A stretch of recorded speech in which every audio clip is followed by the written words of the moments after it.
A blessed day po sa inyong lahat. Andito na naman po kami ni Rona At si Ate Lani.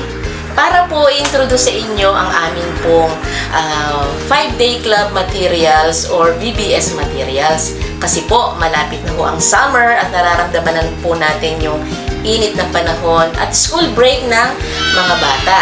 Kaya po, nais namin i-introduce sa inyo ang theme natin for this year ay One Way. So, ito po yung Bible lesson na gagamitin natin. Andito po yung manual niya. At andito na rin po yung mga pictures or flashcards na ipapakita mo natin sa mga bata habang tayo ay nagtuturo. So, ano-ano po ang lesson dito sa ating Bible lesson? Meron po 5 lesson po ito. Ang unang lesson po natin ay One Way to be cleansed. Ang second lesson ay One Way to come to God. At pangatlo po, One Way to be saved. At ang pang-apat, One Way to have hope. At yung pang-5 po ay One Way to be forgiven. So, sa ating 5-day club lesson, no, yung Bible lesson, yung materials natin, pag sa CEF, ay may kasama laging missionary story. Bakit may missionary story? Dahil sina-challenge natin yung bata na ma-involve sa mission. Maaari silang ma-involve sa pamamagitan ng mission offering, maaari silang ma-involve sa pamamagitan na ipanalangin ng mga missionary, at balang araw tatawagin din sila ng Panginoon sa mission field. At ang ating missionary story, meron itong dalawa na pwede ninyong pagpipilian, yung Hudson Taylor at ang Corrie ten Boom. Ang Corrie ten Boom, siguro alam niyo na yung story nito kung napanood niyo yung pelikula na The Hiding Place, no? So, si Corrie ten Boom ay nakulong sila dahil sa kanilang underground ministry, at si Corrie ten Boom na save siya sa edad na 5 years old. Tama ko niyo yun? Mga kapatid, 5 years old, no?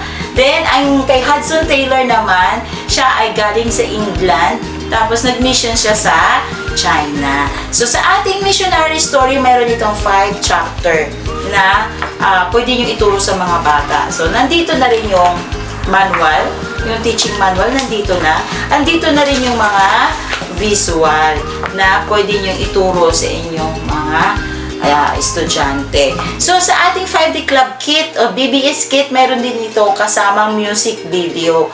No? Ang music video, mayroong at least 10 na music video.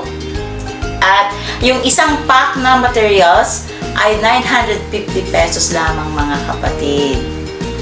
So, sa ipinakita po namin na mga lesson for 5-day club or BBS, alam niyo po, nagko-conduct po kami ng training para dito.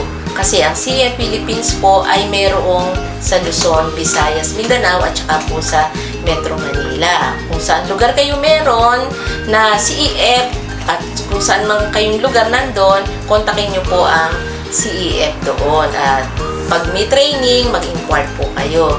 So, dito po sa training na ito kasi, ipapakita ho dito at i-demonstrate kung paano ho gagamitin itong mga lessons na pinakita namin sa inyo. At meron din mga activity para sa mga bata. Coloring, mga craft for children, sa mga beginners at saka po dun sa mga malalaki na bata. At meron pong kaming for sale ng mga materials bukod po dito sa ipinakita namin sa inyo. Kung makikita po ninyo yung background po namin, yan po yung mga lesson na for sale namin po dito sa bookstore. Kaya pwede po kayong mag-order. Paano po kayo mag-order? Ayan, pwede nyo kaming kontakin sa aming mga Facebook page. Nandito nakasulat sa baba yung CEF Philippines, at ang isa pa ay Child Evangelism Fellowship of the Philippines Inc. Resource Center.